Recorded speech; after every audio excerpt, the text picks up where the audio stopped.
Right, welcome to this 2000 points complete army video. It's for Necrons. So I've had an army in 7th edition, did really well, one of the top armies, one of the tough armies on the channel. Then moved it over into 8th, did okay.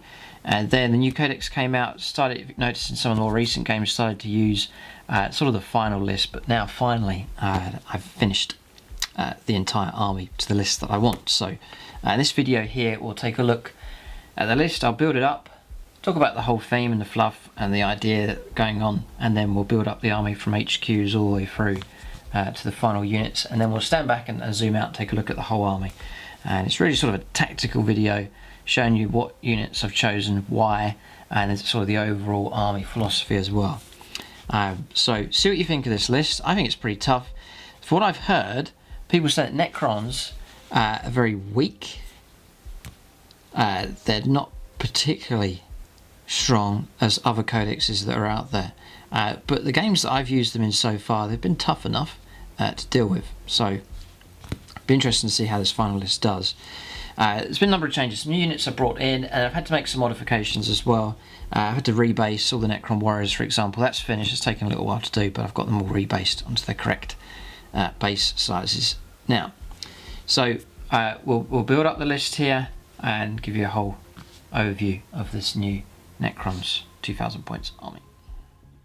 So there will be a start collecting video. In that video, if you watch that, I'll zoom in and take a closer look at some of the models. It'll be a great painting reference for you and give you an idea of what the different units look like and the results that you can get. If you like the look of this Necron army, there is a Necron painting tutorial here on the channel, and you can use that technique, show you from start to finish, all the way from basing all the way through to the final finish, and you can apply that technique to all the Necron units and all the Necron vehicles as well. And it's that colour scheme, that technique I've used to paint this entire army. So the theme then for the Necrons, I try and create armies that are as competitive as possible but still fluffy as well, so they do justice to the actual factions. You get a real good feel this is how the factions should be, but at the same time trying to pick out strong units. It's that kind of balance. Competitive fluff is sort of the angle that I come from. It means that you can use an army and you can enjoy using it, and it feels the way it should be played. You know, it reflects sort of the style of that particular faction. So for the Necrons, this kind of relentless legion marching forwards, so I wanted ranks of infantry, especially Necron warriors, so I've tried to represent that here in this list. And then also and it happens naturally in games anyway, and that's where Necrons, they get knocked down and then they just come back again, and that's that whole reanimation protocols where you think you've wiped out a unit or you've reduced the unit right down, and then all of a sudden they start reassembling themselves. Love that idea. So you'll see I've got a lot of units in this army that take advantage of the reanimations protocols option. So you'll see that. So I wanted an advancing legion. There is a monolith in this list because it's just a classic Necron unit. Really want to try and make it work, and I think tactically it's actually a very helpful unit to have. So that's the kind of theme. Still a quick enough army, and then as far as in game, there's sort of an army that will happily march to sort of the middle of the table and sort of dominate the table, and just become like an army that the opponent has to try and break if they can, and then they're designed to absorb damage, be hard to kill, and then the damage is absorbed, and then they just reconstruct themselves and become stronger as the opponent's army gets weaker and weaker. So that's the whole kind of idea going on. I didn't want a slow army. There are some very quick elements to this force as well. There's a sort of a fast attacking option as well, you know, tactically for grabbing objectives and for challenging the opponent's deployment zone and so on. So that's an element here as well. But when it's reflected in this artwork, a relentless legion, all the same Necron warriors here just marching forwards, and you know, the Eldar can't stop them. These great constructs here being overwhelmed by these swarms of scarabs. It's just this unstoppable legion. Love that whole thing going on. So that's giving you the idea of what I was trying to aim for with this army, and hopefully you'll see that when you zoom out, you'll see a sort of nicely balanced looking list. So by all means, in the comments section, leave your own comments and feedback, what choices you agree with or disagree with, if you agree with the entire list or units you drop out, change sizes, configurations, you know, swap weapons out and give them something else. So check the comment section below, and if you're new to collecting Necrons, then see what other experienced Necron players are saying in the comments section just below. If you want to see a lot more Necron content, there is a Plus channel, loads of battle reports already up there with the for 8th edition and the new codex, so you can check that out. So I'll go through the book in the order here. So we'll start with HQs and work our way through, and I'll gradually build the army up.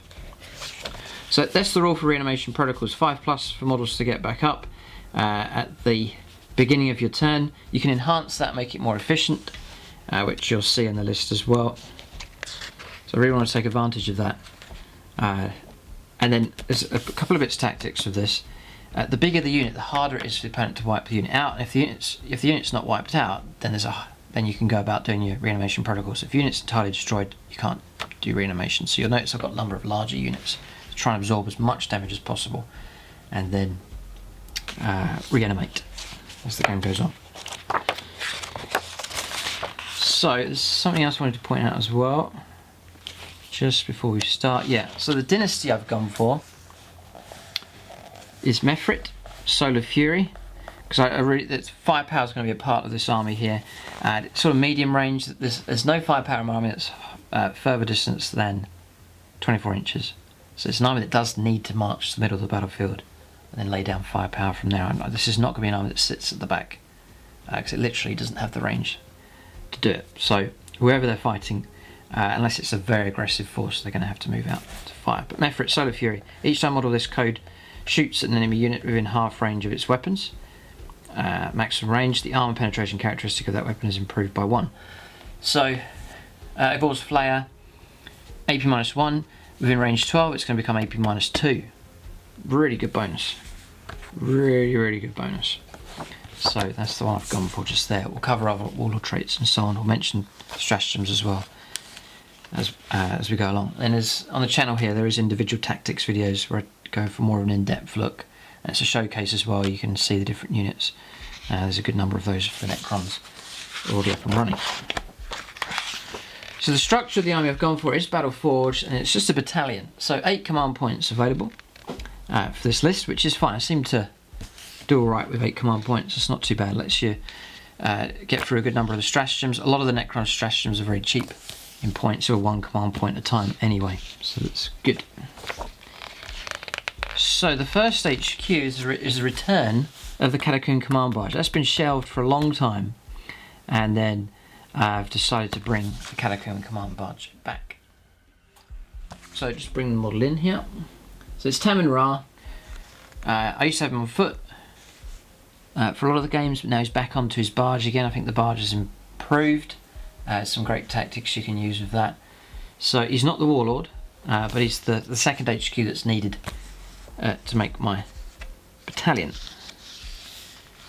So I'll just briefly cover the tricks here. My army is split into 2 parts. I have the Legion, the advancing big blob, and then I also have this faster attacking element that's more for close combat as well. He's the one that's going to lead the sort of the attack wing of the army. So I wanted something nice and quick. He goes 12, it's fast enough. He's got 8 wounds, there's no damage profile, which is excellent. So even on 1 wound left, he's going to fight at normal capacity, and he's a character, so you can't be shot at. So I can surround him, I can bubble wrap him and protect him with other units, and you can't be shot at unless it's like snipers, which is quite rare. So he's very well protected. I then give him he's got living metal, he could repair a wound, he's got wave of command, so you can choose a dynasty infantry unit. As it's been pointed out to me, you can't use that in the Triarch Praetorians, but other units like the Immortals, Necron Warriors and so on, they'll get bonuses there, +1 advanced charge and hit rolls. Excellent, really good. That's a 12-inch range, it's nice range on that as well. He's got quantum shielding, which is really good. That's going to apply in shooting and in close combat. Damage that comes in, say you take 4 damage, you roll a dice. If you score a 1, 2 or 3, the damage is ignored. So I found that really helpful. And then living metal auto restores a wound each turn. So I I rate him. I give him the war scythe for definite. He's on 2s to hit, he's only got 3 attacks, but 2s to hit though.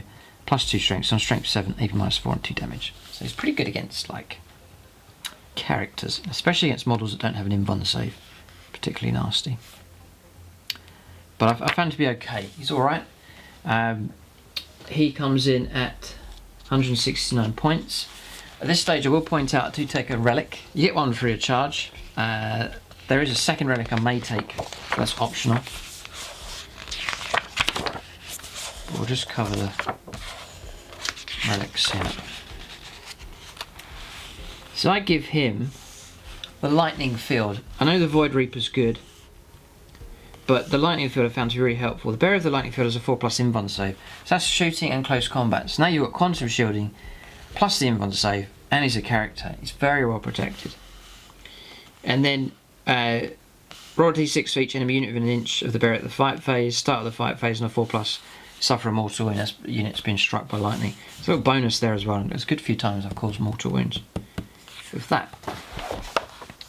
So all in all, I rate him. He's been handy enough, and I combine him with other units as well. So that's him.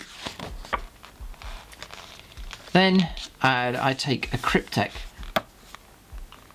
So just find him here. This is the old resin one here, and I've just rebased him, so he's onto a nice 32mm base now, which makes him sit a lot better. So that's him, just there. He's small. He doesn't seem particularly effective, and his stat line is nothing to be afraid of. But he is the hinge of this army.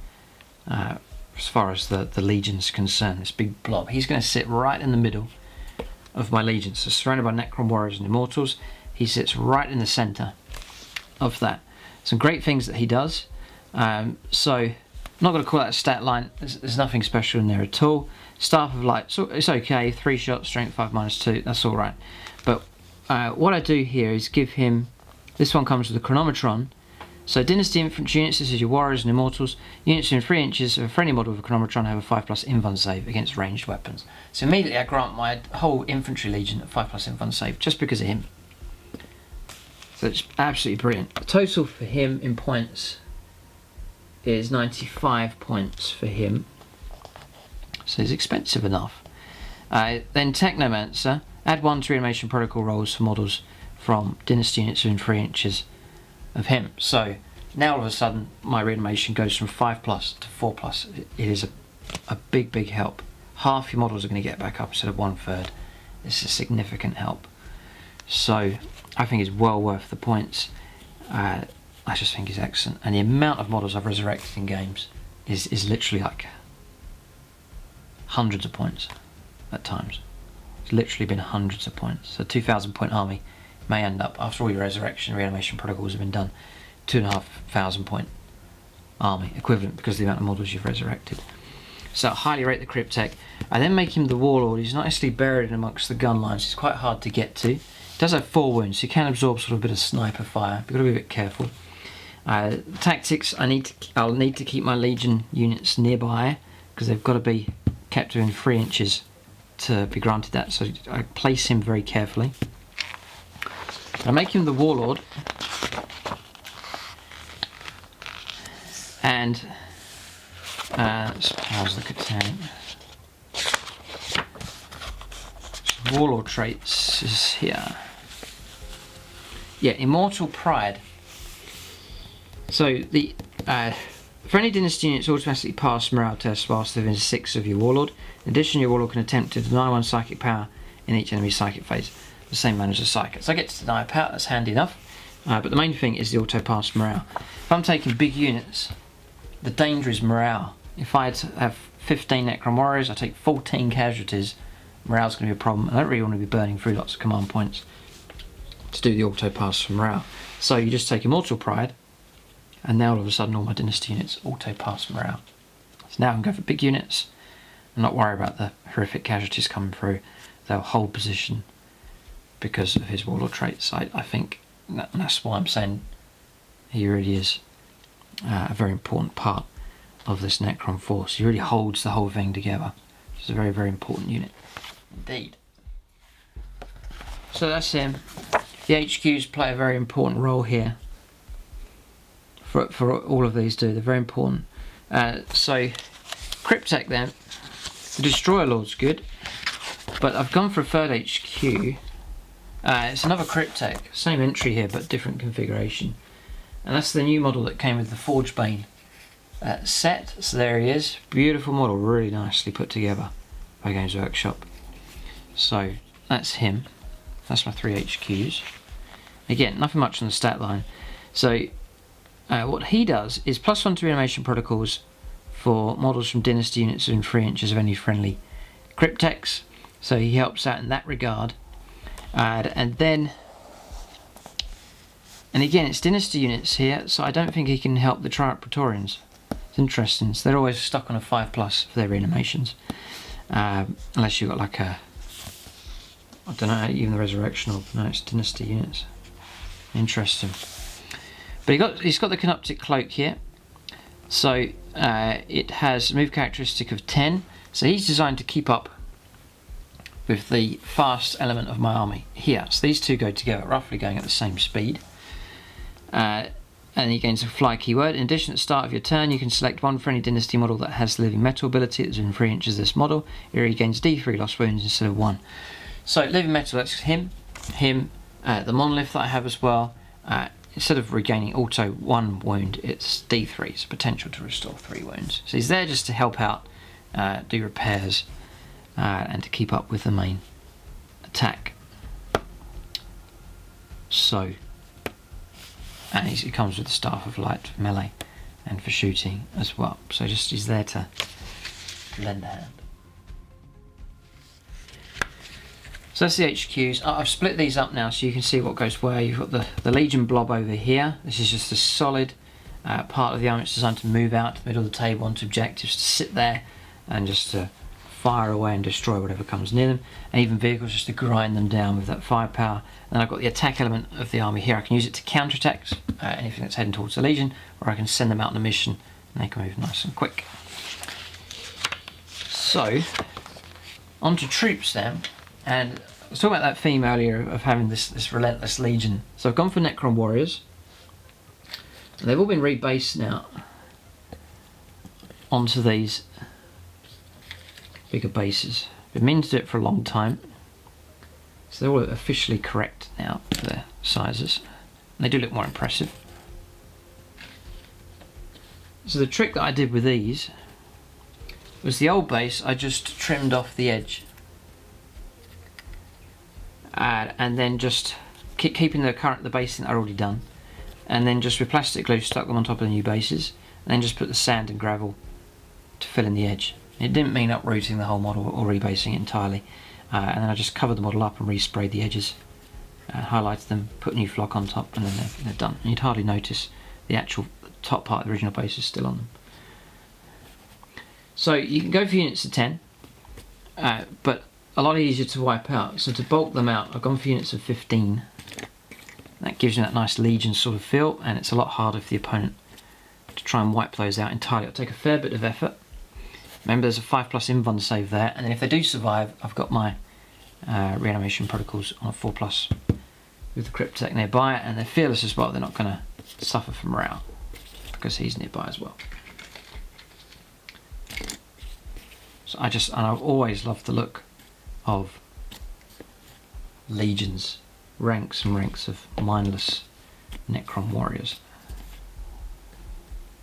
So, the danger for the battle line is being contacted in close combat. It nullifies their firepower on the next turn. So, at times you'll see my attack element acting as like not a screen, but as a countermeasure. The opponent gets too close, I can send in the attacking element of the army, keep the opponent back. Just to keep these firing for as many turns as possible. There they are. I really like the look of the Necron legions there. It's units of 15 for competitive play. A lot of Necron players will go for 20. That's even harder to get rid of. Nice big units. Your opponents chew through them, a lot of firepower, and you can end up diverting almost, you know, an entire gun line just to entirely wipe those out, which the pressures on the opponents, they have to get the wipe out, otherwise you start reconstructing models again. It's infuriating, but that's the way it should be, I think, for Necrons. Just that reassembly of units is fantastic. So Necron Warrior is solid enough, 4+ save, 3+ weapon skill and ballistic skill, and then my flayers, the Gauze flayers are much better here. Range 12, you're looking at AP -2. So nice solid units I can depend on in the game. It'll take a fair bit of effort for the opponent to remove them, and then, you know, nice presence on the battlefield with them. I also like Immortals. So the maximum size you can go for is 10. So I have a unit of 10 of these as well. 3+ save for these guys. And then they have the Gauze Blaster as the option I've gone for them, and they'll benefit greatly from that Mefrit Dynasty. AP -2, Strength 5, and then if they get in range 12, AP -3, which is horrific firepower available from those. And look at this Legion now, all nicely built up. Just love the whole theme of this. If you're collecting Necrons, that's a classic sort of representation of this Necron Legion that advances forwards. I'll mention a relic here actually, which I've got my eye on and might use in games. Yeah, it's a Veil of Darkness. Once per battle, at the end of your movement phases, the bearer, I was going to give it to him, or maybe him, but probably him. You can use the Veil of Darkness. When they do so, the bearer and up to one friendly Dynasty infantry unit in 3 inches. So all of a sudden I need to relocate somewhere, or I need to ambush a unit. Perhaps there's a unit of scouts hiding behind cover, they're covering an objective. All of a sudden I can go, right, this guy and unit Necron Warriors or Immortals, we're going to jump off the board. They're removed from play. Then set up the bearer and the second unit you choose, if anywhere on the battlefield that is more than 9 inches from any models. So rapid fire 12 inches. So I can ambush someone with rapid fire from one of these units. Just turn up anywhere on the board. It's a clever tactical move. And there may be a situation in the game where I want to try and get line breaker right at the end, or objective that's way off in the corner. All of a sudden I have the ability to take him plus a unit of some kind and disappear and appear somewhere else. So that Veil of Darkness is, I think, a very useful relic. It's going to cost me a command point to do it, to purchase the extra relic, but game changer, potentially, during a battle. So that's for troops. Now you can see my blob is really nicely bulked out. So it's going to take a fair bit of effort for the opponent to get through that. I make use of cover. If I think the firepower is too overwhelming, I'll just try and hide the units behind line of sight blocking terrain, play it that way, or try and angle it so that some of the opponent's units can see my models, but not all of them, so it limits the amount of firepower that comes through. Try and figure out how much effort is it going to take for the opponent to wipe a whole unit out. Because losing half your unit is not such a bad thing, because I can bring models back to play. So that's that, and already I think the army's bulked out quite nicely. So yeah, there's Lich Guard. I like them with the hyperphase swords and the war scythes. They're just the problem was I used to have Lich Guard with the hyperphase swords and dispersion shields, and I was going for like a bodyguard when I had TAMUN on foot, and it worked quite well. But then again, at other times I'd have a situation where the Lich Guard would just be wandering around the battlefield, going 5 inches a time, a bit slow, not really getting into combat and so on. And so there's a sort of a lot of points being spent on that. So I've ditched the Lich Guard and gone for a quicker unit instead. Which is, yeah, it's here. It's Triarch Praetorians. We're on to elites now. So Triarch Praetorians, a fresh unit I've painted up. They're twice as quick, 10-inch move, so they can keep up with the attack element of my army. I'm really happy with how these have come out. It's been a difficult choice as to what configuration, because there's 2 options to go for. But check out the tactics video, and I discussed that a fair bit in there. A lot of people have written these guys off, saying they're not a very good unit at all. But the games that I've played, I've been more than happy with how they've performed. So I take a unit of 10. That's the maximum you can take. again, because of the issue of reanimation, if I take a smaller unit, it's easier for the opponent to try and wipe them out. Yes, there's 10, but they're durable enough. They have 2 wounds, and they're strength 5, toughness 5, and they're 3+ save. So they're nice and tough. They'll absorb a fair bit of damage. And again, it's going to take the opponent a lot of effort to try and wipe them out entirely. So the key I've found is just, you'd think, right, tough unit, I'll use them as a screen outside the front of my army, but the opponent blows them away and then they're gone, they're lost. So I've found it's better to use them as like a tactical reserve, to hold them back, use line of sight blocking terrain, keep them out of trouble, and when the time's right and when you feel you can strike with them and then still survive whatever comes back at you, that's the best time to use them. So they can act as like a bodyguard. And the whole sort of Egyptian theme I've got going here, you've got like the chariot, then you have the chariot runners. That's sort of a reflection of ancient times. Charioteers would then have these footmen that run alongside the chariot, that kept up with the chariot, acted like a bodyguard. And I'm trying to reflect that whole kind of idea here. So bodyguard kind of unit to amplify him. You know, in close combat he's okay, but he's not going to hack through a unit. But now with these guys nearby, yes, they can. There's a stratagem you can use which gives them +1 to the hit rolls. That's 1 command point to make them 2s to hit. I've gone for the hyperphase swords. They're just power swords, but again, they're coming in at strength 5. Void blades here, and you get an extra attack. So you get 30 attacks coming from these guys. That's a lot of attacks. They'll mash through a tactical squad like a knife through butter, no problem at all. I've also found them really good for mopping up towards the end of the game. And again, it's a massive incentive to try and keep them alive. You know, maybe you've taken casualties during the battle, but as the last few turns begin to come in, they start to grow in number, which is really, all of a sudden they become quite powerful. They're nice and quick to be able to mop up different units, hop around from one unit to the next. Great for grabbing objectives. And I found it great for clearing away, mopping up characters as well. If you've got an isolated character somewhere, chuck them in. Character may bring a few of them down, but it's going to be a ton of power sword attacks and gradually hack them down. So I found them a useful unit, but they're no good if they just get blown away turn 1. So I don't expose them to that kind of danger. Usually try and hold them towards the back and hide them. So you'll see that in the games. The different games are on both the channels. So they have reanimation protocols as well. So 5+ they're going to get back up. It really is excellent.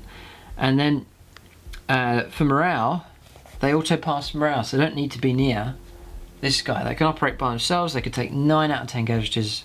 That's auto pass morale. It's another worry that I don't have to deal with. So all in all, I rate them. Now, yes, they have no invuln saves. You've got to be wise how they're being used, but I've found them to be excellent. You've got the particle caster pistols, which you rarely do any kind of damage with. There's not much to it, and it's not affected by the dynasty, Mefrit dynasty bonus either, so it's always AP 0. But I chose that just for the extra attack.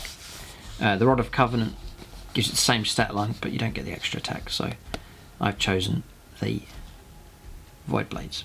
It was a close call. I actually liked the Rod of Covenants. I thought it looked better, but I'm happy with the outcome here.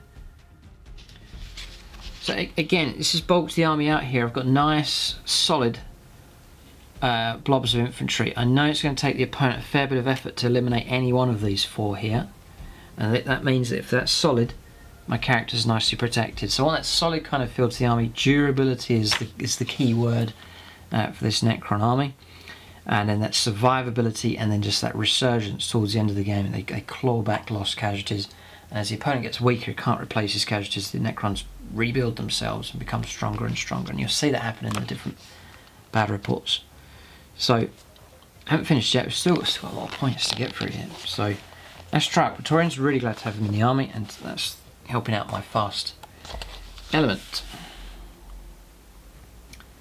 Yeah, the next unit, back by popular demand. They weren't in the original list that I proposed on the Plus channel, but Wraiths are in this list, which is great news because I've always been a big fan of Wraiths. So you can take 3 of them. I'm just going to tuck them in here. I've managed, with the points that I have, I've managed to take a unit of 4. So, and this army is, if I've calculated it right, it's 2,000 points exactly, by the way.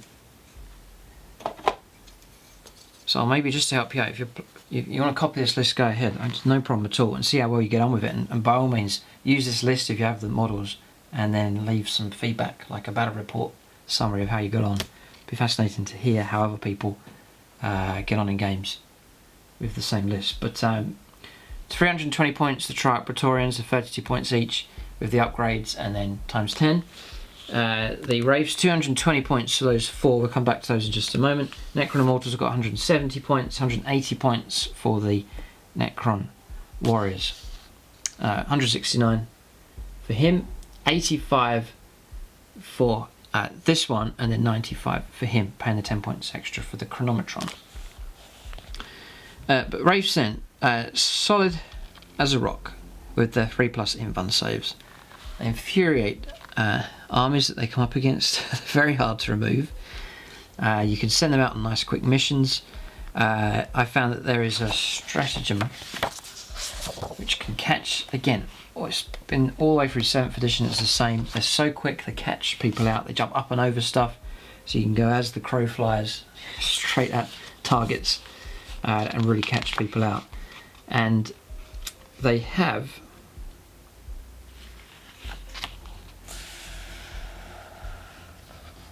yeah, here it is. Adaptive subroutines. Necron players that know Wraiths will have known I was going after this one here. Use your stratagem after Canoptic unit from your army is advanced. That unit can still shoot and or charge this turn. So I can advance and charge just for 1 command point.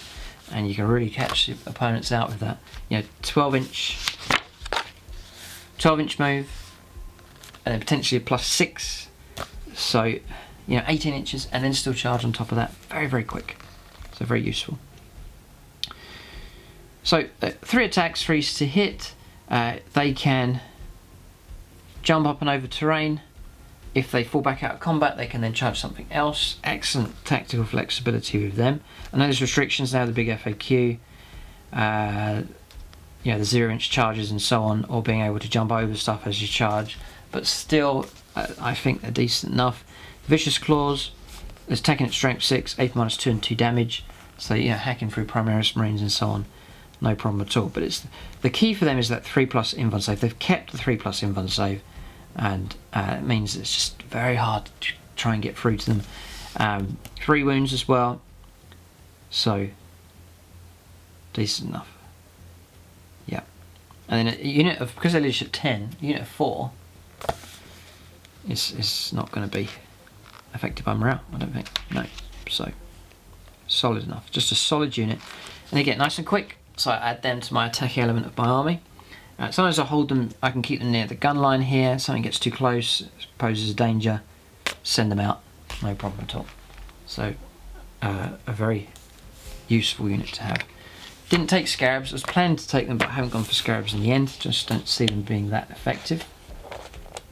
Autoon Blades. Yeah, but it's a new unit. And again, it's nice for 8th edition new codex to bring in old units that I had in boxes not used. That's Destroyers. So they've been okay. I've been using 3 of them, but the final list, now that the army's finished, is actually a unit of 4. So I've got the last one painted up, so I'll just tuck these in. There's 1.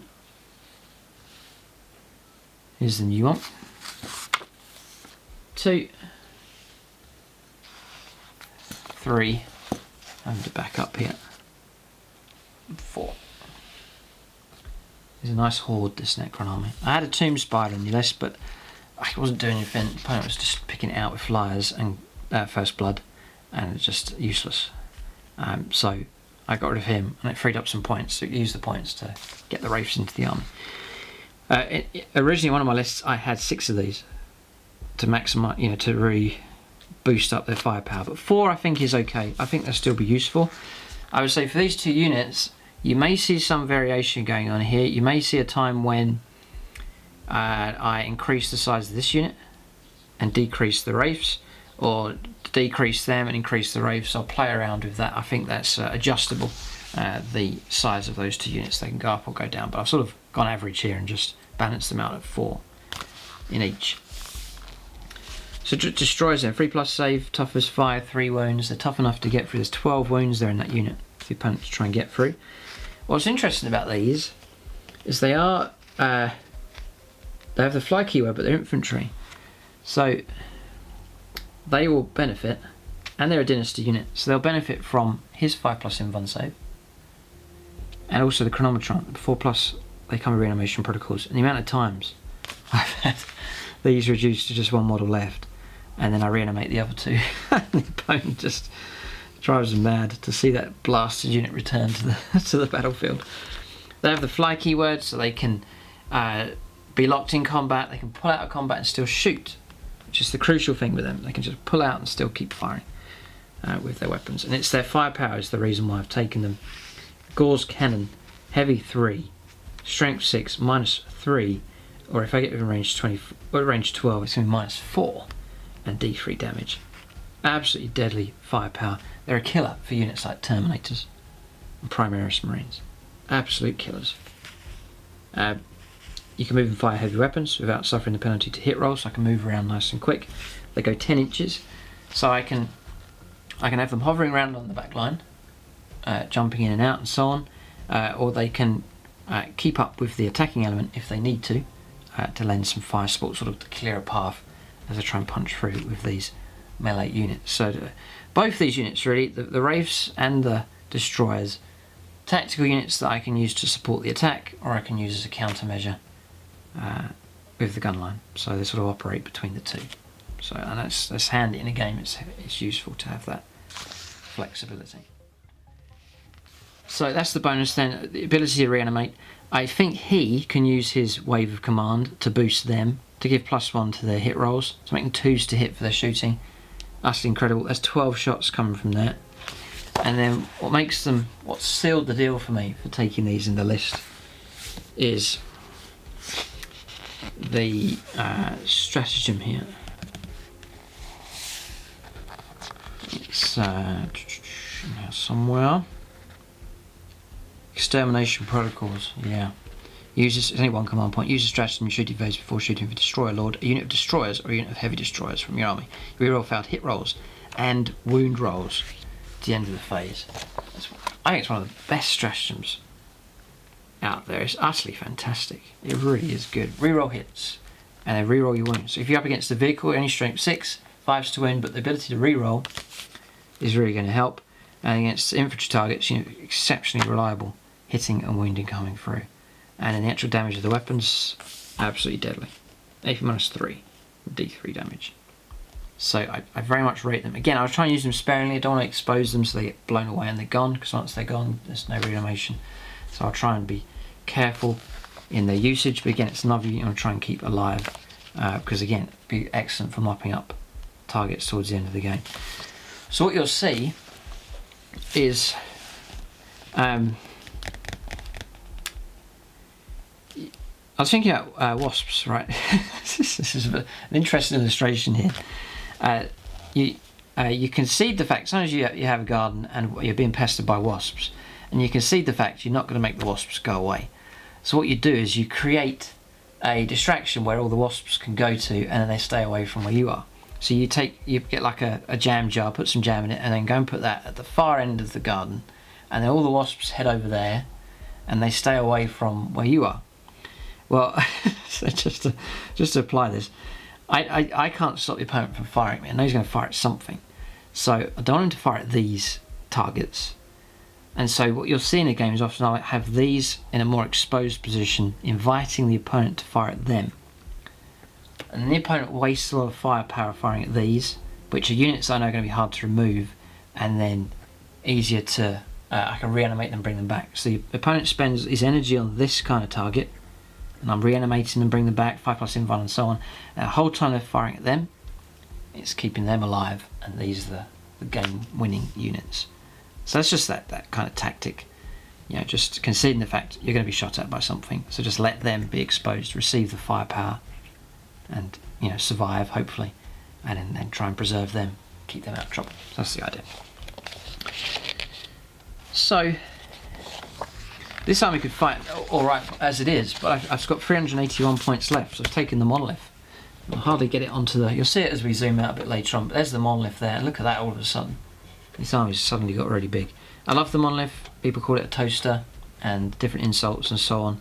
I think it's improved slightly with the codex, and it's proved to be a very useful unit in this list. You'll see me using it in an interesting way in the different games, but I'll just put him just here. I couldn't put the monoliths back in the box.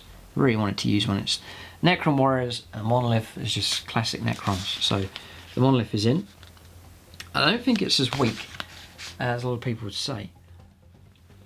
So this is the loose cannon unit. It's kind of, it doesn't join the gun line at the start of the game. You know, turn 1's the danger. You have monolith on the table, and the opponent says, right, there's the big monolith. I'll blow it away, and it's just a target practice. Don't want that to happen.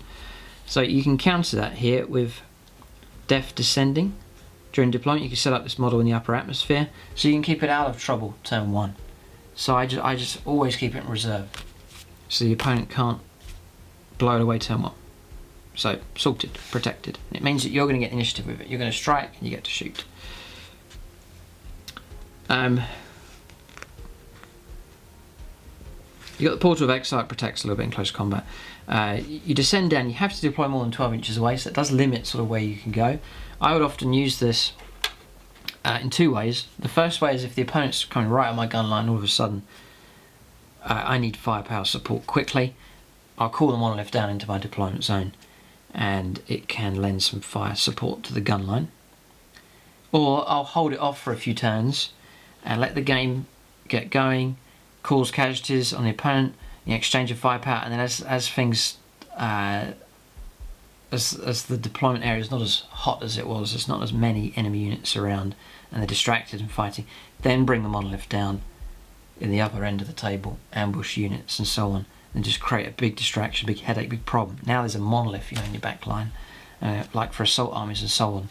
All of a sudden there's this big 20 wound, toughness 8, 3 up save monolith that's just parked itself at the other end of the board. It is a big distraction. It does take a lot of firepower to ultimately bring it down. So it does have fly, so if it's contacted by something in close combat, it can pull out and still shoot.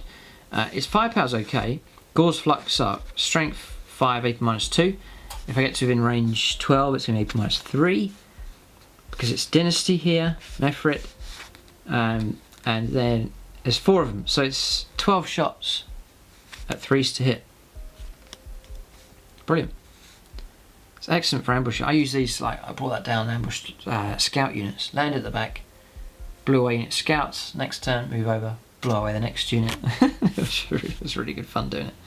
So you can move and fire heavy weapons with no penalty. Brilliant. There's an Eternity Gate, you can transport units in. It is nasty when it explodes, as I've learnt the hard way. If it does detonate, it's not so healthy for units nearby. And then the Particle Whip, which is heavy 6. So there's no randomisation, you're going to get those 6 shots. Strength 8, -2 or -3 if you're in range 12, and D3 damage a time. It's going to grind wounds away. Doubtful it's going to blow a tank up in one turn, but it just grinds away, and it's a menace, I think, of a unit. And tactically, I can just bring it down where I need to, either to distract or lend a bit of firepower support. No problem at all. So I found a use for the monolith, and especially because of the ability you can keep it out of trouble, to put it in reserve and let that deadly turn 1 pass, and then you can bring it in later. Has worked out quite well. So monolith's in, and I just really love the theme going on of having the monolith in the list. Very fluffy, very sort of Necron feel to it. And that is the list. 381 points for the Necron monolith. These guys here are 200 points. The destroyers, yeah, they're 50 points a time with the costs of the gauze blasters or the gauze cannons incorporated in. There it is, that's the army. I'm going to line them all up here, and we'll zoom out and take a look. Alright, so that's the army laid out. I haven't really made too much changes, just push these units around just to spread them along. But there it is. So that's your units that float around. Wraiths here, destroyers. I can use them to support the gun line, or I can move them out for a more aggressive play, or they can operate independently. So they're nice quick units here. Nice and quick, 10-inch move, 12-inch move, nice and fast. I can get them to where I need them to be. Triumph Praetorians, that combo there with TAMUN on the Catacomb Command Barge, and then a bit of support coming in from this Cryptek as well. The Monolith has that free roll. It can support the gun line, or it can deploy anywhere on the board, sort of ambushing, good unit for mopping up smaller units, hold on to objectives, characters holding objectives at the back of the board and so on. So Monolith has that roll. I'm not relying on that. I'm not saying, right, I'm going to take a 20 wound unit here and I want this to survive turn 1 because it's such a tough model. I'm not playing it that way, so I'm keeping it away. And the less firepower the opponent has when that arrives, the more powerful this thing becomes. And then to take the bulk of the enemy firepower is the warrior and immortal units here, protected by the 5+ invuln save. They're fearless as well because of morale, and if they're not wiped out, these units, they can reanimate on 4+s because of the important work that Cryptek does. So there's no long range firepower here, but I can be aggressive. I think this army got a nice bit of close combat ability, and then I can get to within that range 24, range 12, blast away, and then support in close combat. Also, so far the Necrons with the new codex and the sort of the lists that I've been using quite close to this, they've been performing pretty good. There's no way they've been slaughtered in games. They've done really well. So I think there'll be a menace for sure. But in the comment section, leave your predictions, how well you think this list will do. Any weaknesses, then point that out. You can leave suggestions, drop this unit, drop that unit, what unit would you bring in and why, and then be fascinated to see what other Necron players have to see. And if you're new to Necrons or thinking about collecting them, see what other Necron players are saying. Check out the Codex review on the channel here. I go through all of the units, give you the lowdown on those options there. For more tactics, there's tactical videos. Remember the painting tutorial. If you like the way this army looks, then check that out. Show you from start to finish how to paint Necrons up to how you see them painted up here. And then battle reports here on the regular channel, and then loads of Necron battle reports now on the Plus channel as well. But there it is. That's the complete army. 2,000 points for the Necrons. Keep a lookout for them in different games in the future. Thanks for watching, and tune in next time.